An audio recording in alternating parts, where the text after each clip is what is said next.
तो आज का हमारा चैप्टर है फिजिक्स सेकंड का सेकंड चैप्टर है तरंग प्रकाश की। इससे पहले हम जो है किरण प्रकाश के बारे में पूरा चैप्टर मतलब खत्म हो चुका है, पूरा बता चुके हैं। ठीक है, आज बात करेंगे हम तरंग प्रकाश की के बारे में। अभी तक हमने प्रकाश को किरण के रूप में पढ़ा था, ठीक है। अब पढ़ेंगे तरंग के रूप में, ठीक है। प्रकाश को अब हम तरंग के रूप में पढ़ेंगे, किरण के रूप में नहीं, क्योंकि इससे पहले हम किरण के रूप में बता चुके हैं प्रकाश क्या होता है। उसमें हमने क्या पढ़ा, परावर्तन अपवर्तन पढ़ा।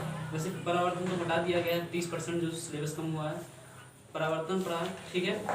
और अपवर्तन के सूत्र पढ़े, गोलीय दर्पण उत्तलीय दर्पण के लिए, ठीक है।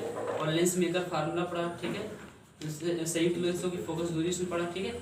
आज हम जो चैप्टर चालू कर रहे हैं तरंग प्रकाश की, जो फिजिक्स सेकंड का सेकंड चैप्टर है, ठीक है। तो इसमें सबसे पहले आता है तरंगाग्र, ठीक है। क्या आता है? तरंगाग्र।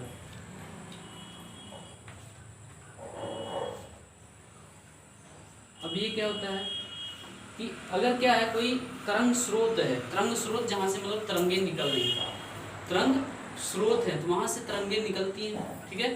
तरंगे क्या होती हैं, निकलती हैं और किसी माध्यम में चलती हैं, कोई भी माध्यम उसमें चलती हैं। तो जैसे जैसे आगे बढ़ती हैं क्या होता है कि उनका जो पृष्ठ होता है, एक पृष्ठ तैयार हो जाता है। उस पृष्ठ को हम तरंगाग्र कहते हैं।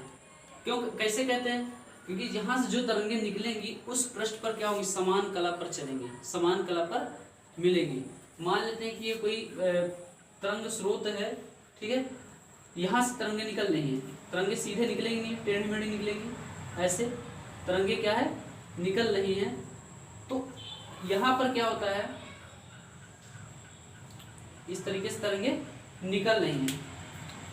तो यहाँ पर क्या होता है, कुछ यहाँ पर कुछ कण होंगे, आगे बढ़े कुछ कण यहाँ होंगे। क्या होंगे कि मतलब कि कहने मतलब क्या, इनके बीच यहाँ से यहाँ तक डिस्टेंस बराबर नहीं है, यहाँ से यहाँ तक डिस्टेंस नहीं बराबर होगा। लेकिन अगर दूसरे तरंग की बात करें तो उस पर जो कण होगा, और ये कण होगा, और ये कण होगा, और ये कण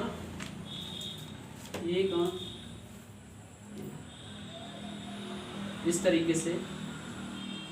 तो अगर एक ही तरंग पर हम कण की बात करते हैं, एक ही तरंग पर कण की बात करते हैं तो समान नहीं होंगे। लेकिन अगर ये तरंगे निकल रही हैं तो इन पर जो ये कण हैं इस तरीके से क्या है, कण हैं, तो क्या करेंगे, एक तरंगाग्र का मतलब एक पृष्ठ का निर्माण करेंगे जहां पर क्या होंगी, तरंगे समान कला में मिलेंगी। यानी इस तरीके से यहाँ पर क्या होंगी, ये समान कला पर मिलेंगी, समान कला पर मिलेंगी। और जहां पर तरंगे समान कला पर मिलेंगी तो वहां पर एक पृष्ठ तैयार होगा, वहां पर क्या होगा, एक पृष्ठ तैयार होगा। इस पृष्ठ को ही हम तरंगाग्र कहेंगे, क्योंकि इस पृष्ठ पर क्या होंगी, जो तरंगे होंगी समान कला पर मिलेंगी। अगर हम बात करें इस वाले पॉइंट पर, इस वाले पॉइंट पर, तो यहाँ पर क्या, ये डिस्टेंस कुछ और है, ये डिस्टेंस कुछ और होगा, अलग अलग होगा। लेकिन अगर सभी तरंगों पर हम देखें तो ये जो हमारी कण है ये क्या होंगी, एक पृष्ठ का निर्माण करेंगे जहां पर क्या होंगी, सभी तरंगे समान कला पर मिलेंगी। ऐसे ये भी क्या करेंगी, तैयार करेंगी पृष्ठ। इसे हम क्या करेंगे, तरंगाग्र कहेंगे। जो पृष्ठ तैयार करेंगे क्या कहेंगे, तरंगाग्र कहेंगे, ठीक है। और जो तरंगाग्र होता है, जो हमारा तरंग होता है, वो जो जिस चाल से आती है, जो तरंगे पहले वाली तरंगे जिस चाल से आती है उसी चाल से आगे बढ़ती हैं। कब, अगर उनका माध्यम ना चेंज किया जाए तो, माध्यम ना चेंज किया जाए मतलब कि पहले की जो तरंगे आई हैं, पहले की जो तरंगे जिस वेग से आई हैं उसी वेग से क्या करेंगे, आगे बढ़ेंगे, जब माध्यम हम नहीं चेंज करेंगे। अगर माध्यम चेंज कर देंगे तो प्रकाश के मतलब जो चाल होगा उसमें परिवर्तन आ जाएगा, तो कुछ अलग मतलब जो है कुछ अलग वेग से चलने लगेंगे। क्योंकि वायु में कुछ और होता है, जल में कुछ और होता है, कांच में कुछ और होता है प्रकाश की चाल। तो क्या होगा कि सब में अलग अलग होंगे, तो उसी हिसाब से उसका क्या हो जाएगा, चाल भी बदल जाएगा, ठीक है। जब माध्यम नहीं चेंज करेंगे तो क्या होगा, जो पहले वाली तरंग है जिस चाल से आई है उसी चाल से आगे वाली तरंग आगे बढ़ेगी, ठीक है। ये तो हो गया तरंगाग्र कि अगर जो है किसी तरंग स्रोत से तरंगे निकलती हैं तो माध्यम के कण क्या होते हैं, कंपन करने लगते हैं। माध्यम के कण क्या होंगे, कंपन करने लगेंगे, ठीक है। अब माध्यम के कण कंपन करेंगे तो क्या होगा कि यहाँ पर एक पृष्ठ तैयार हो जाएगा, यहाँ पर क्या होगा, एक पृष्ठ तैयार हो जाएगा जिस पर उपस्थित सभी कण क्या होंगे, समान कला में कंपन करेंगे, समान कला में कंपन करेंगे। तो यही जो क्रिया होती है, जो पृष्ठ तैयार होता है, तरंगाग्र कहलाता है। ठीक है, ये 3 तरंगाग्र प्रकार आप देखो। तरंगाग्र क्या होता है, 3 प्रकार के होते हैं। पहला होता है गोलीय तरंगाग्र, गोलीय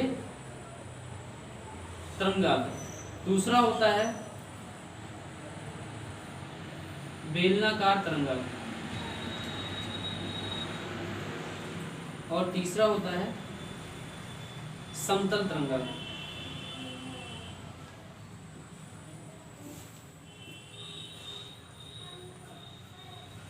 ठीक है, पहला गोलीय तरंगाग्र, दूसरा बेलनाकार तरंगाग्र, तीसरा समतल तरंगाग्र। अब तरंगाग्र का आकार किस पर निर्भर करता है? तरंगाग्र का आकार किस पर निर्भर करता है? तरंगाग्र का आकार निर्भर करेगा प्रकाश तरंग स्रोत पर। किस पर? तरंग स्रोत पर। ये तरंग स्रोत है, तरंग स्रोत, तरंग स्रोत जैसा होगा उसका आकार भी वैसा हो जाएगा। ठीक है, तरंगाग्र का आकार किस पर निर्भर करता है? तरंग स्रोत पर निर्भर करता है। तो यहाँ पर हम गोलीय तरंगाग्र की बात करते हैं कि अगर तरंग स्रोत क्या हो? बिंदुवत हो। क्या हो?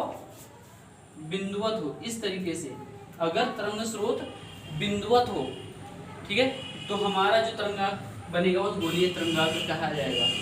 इस तरीके से ये तरंगे निकल रही हैं।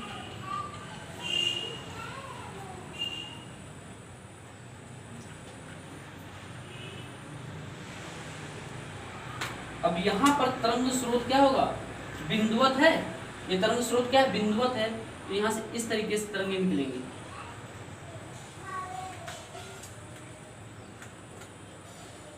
इस तरीके से, वो भी समान कला में।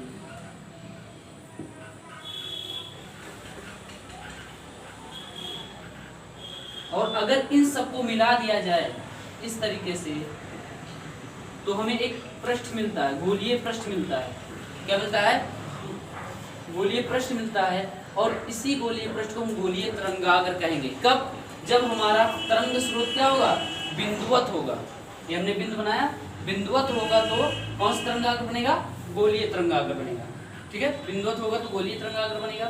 अब बेलनाकार तरंगाग्र की बात करते हैं। तो इसमें क्या होता है कि जो हमारा तरंग स्रोत होता है रेखीय होता है। रेखीय मतलब लंबाई में। इस तरीके से होता है हमारा जो बेलनाकार तरंगाग्र होगा।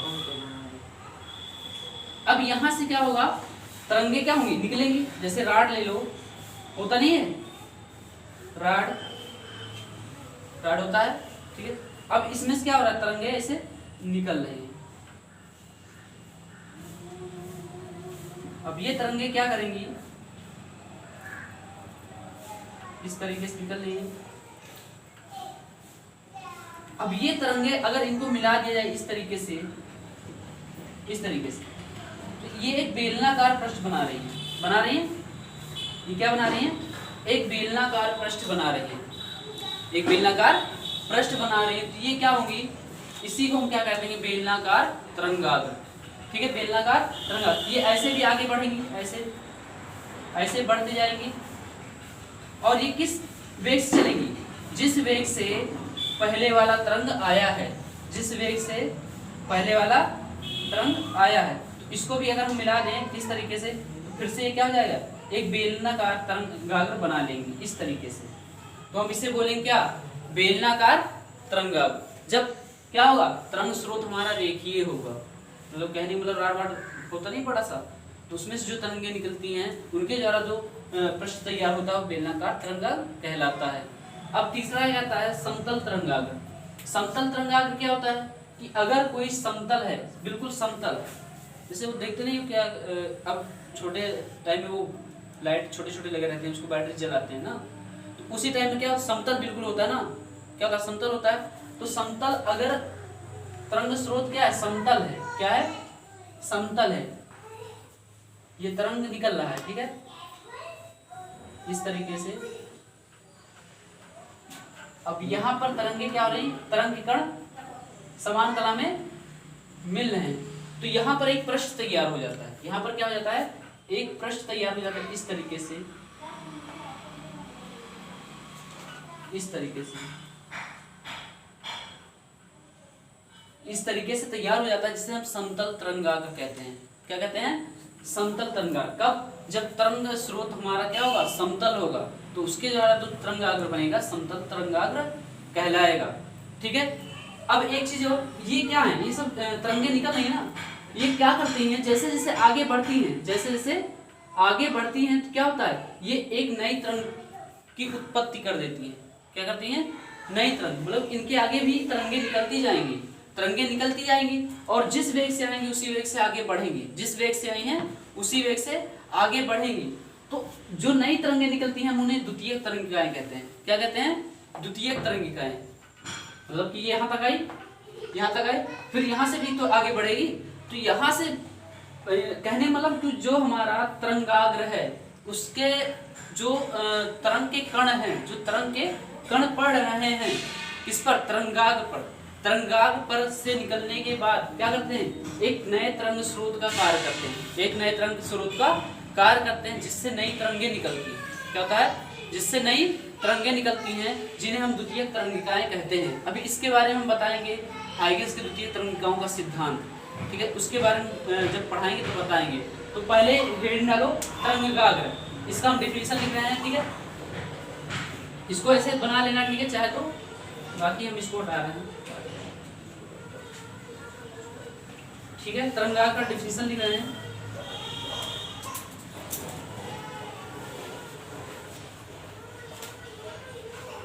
लिखेंगे, जब किसी माध्यम में किसी तरंग स्रोत से तरंगे निकलती हैं तो माध्यम के कण कंपन करने लगते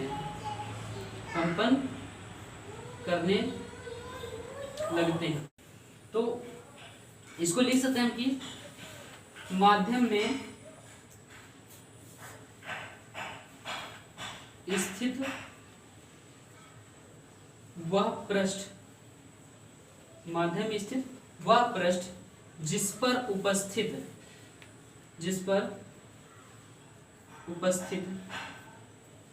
सभी कण जिस पर उपस्थित सभी कण समान कला में कंपन करते हैं। समान कला में कंपन करते हैं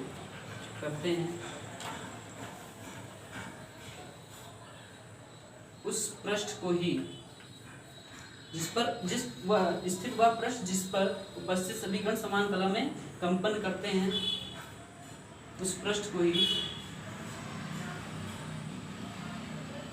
तरंगाग्र कहते हैं। ठीक है, क्या? जब किसी माध्यम में किसी तरंग स्रोत से, ये तरंग स्रोत से तरंगें निकलती हैं तो माध्यम के कण कंपन करने लगते हैं। माध्यम में स्थित वह पृष्ठ जिस पर उपस्थित सभी कण समान कला में कंपन करते हैं, उस पृष्ठ को ही, मतलब जिस पृष्ठ पर जाते हैं उस पृष्ठ को ही तरंगाग्र कहते हैं। तरंगाग्र के प्रकार, ठीक है, तरंगाग्र के हमने क्या होता है, जो तरंगाग्र का मतलब की आकार होगा वो तरंग स्रोत पर ही निर्भर करेगा। ठीक है, पहला लेते हैं गोलीय तरंगाग्र।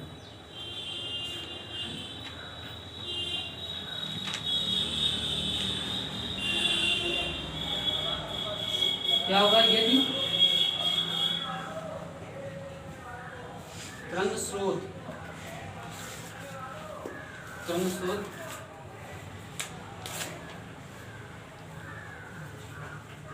बिंदुवत है, क्या है?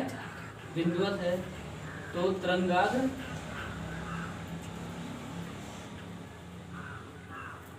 गोलीय होगा। ठीक है, ये तरंग स्रोत बिंदुवत है तो तरंगाग्र गोलीय होगा, ये जैसे। ठीक है, दूसरा बेलनाकार तरंगाग्र।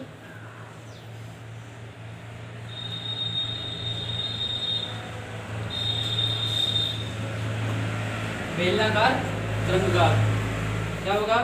यदि तरंग स्रोत क्या हो? तरंग स्रोत रेखीय हो, रेखीय हो तो तरंगाग्र, तरंगाग्र बेलनाकार होगा। ठीक है, ये हो गया बेलनाकार तरंगाग्र। क्या होगा? ये तरंगाग्र, ये तरंग स्रोत रेखीय होगा तो बेलनाकार तरंगाग्र होगा। तीसरा आता है समतल तरंगाग्र।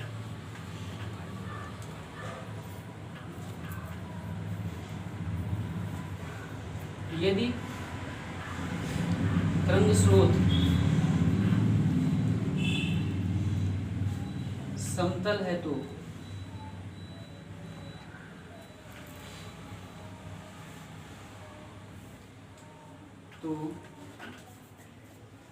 तरंगाग्र समतल होगा। ठीक है, ये तीन प्रकार हो गए। पहला गोलीय तरंगाग्र, दूसरा बेलनाकार तरंगाग्र, तीसरा समतल तरंगाग्र। हमने बता दिया बेलनाकार जो हमारा गोलीय तरंगाग्र होगा ये होगा जब बिंदुवत होगा, और दूसरा क्या होता है? गोलीय। तो जब तरंग स्रोत रेखीय होगा तो बेलनाकार तरंगाग्र हो जाएगा, बाकी समतल है तो समतल ही होगा। ठीक है, हाइगेंस का तरंग सिद्धांत।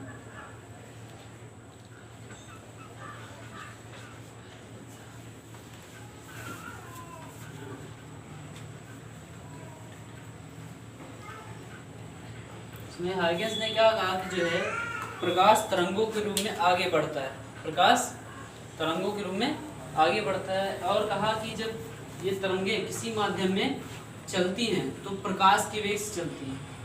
क्या कहा? प्रकाश के वेग से आगे बढ़ती हैं। ठीक है, ये हाइगेंस ने कहा। तो उन्होंने इसके लिए क्या किया कि एक ईथर सर्वव्यापी माध्यम, मतलब सर्वव्यापी माध्यम सभी जगह विद्यमान, व्यापी सर्वव्यापी माध्यम ईथर की कल्पना की। ठीक है, ईथर की कल्पना की, और उसने बताया कि जो इसका घनत्व है, और घनत्व बहुत ही कम, और लगभग ये क्या था? भारहीन था, लगभग भारहीन था, और घनत्व क्या था? लगभग कम था। लेकिन इसका प्रत्यास्था गुणांक क्या था? ज़्यादा था। प्रत्यास्था गुणांक क्या था? ज़्यादा था। तो वहाँ पर इन्होंने एक जो है प्रकाश इसके वेग के लिए एक फार्मूला दिया था। क्या दिया था? b = अंडर रूट माध्यम का प्रत्यास्था गुणांक। b = चाल के लिए फार्मूला दिया था, माध्यम का प्रत्यास्थता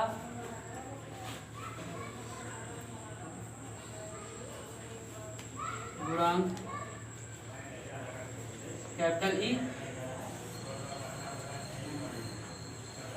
बटे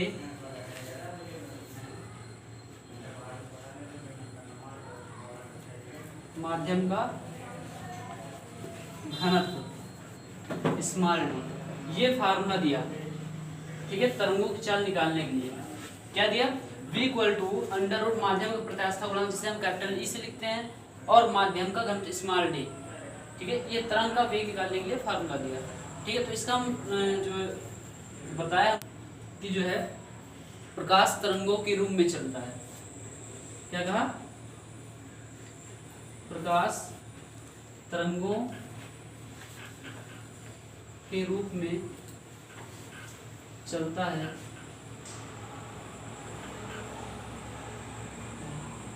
तथा तरंगे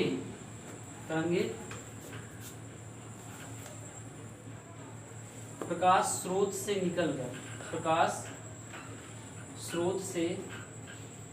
निकलकर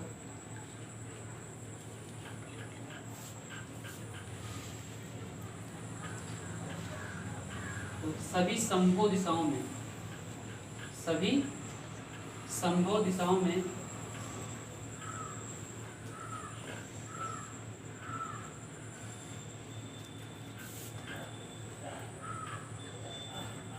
प्रकाश की वेग से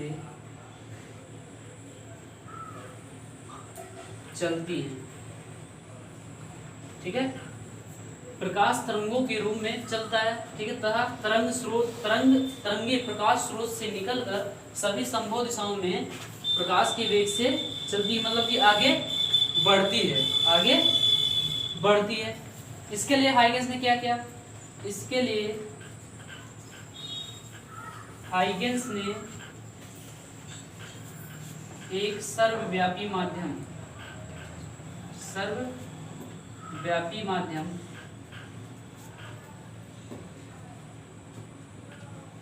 ईथर की परिकल्पना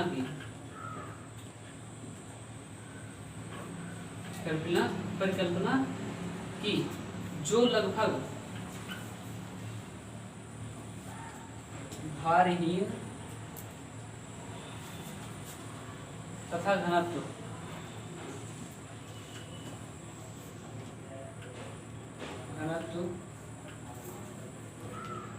बहुत ही कम व प्रत्यास्थता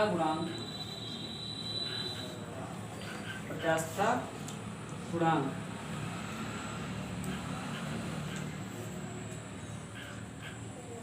अधिक था। ठीक है, तो तरंग का वेग के लिए फार्मूला दिया था। ठीक है, क्या कहा कि प्रकाश तरंगों के रूप में चलता है तथा तरंगें प्रकाश स्रोत से निकलकर सभी संभव दिशाओं में प्रकाश की वेग से चलती है, मतलब कि आगे बढ़ती हैं। इसके लिए हाइगेंस ने क्या किया? एक सर्वव्यापी माध्यम, इसके लिए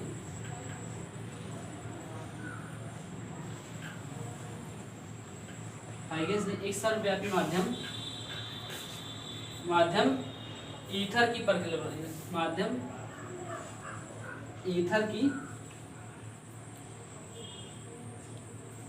परिकल्पना की जो लगभग भारहीन तथा घनत्व बहुत कम व प्रत्यास्थता गुणांक क्या था? अधिक था। तो उसके लिए तरंग का वेग के लिए फार्मूला दे दिया। पहले ये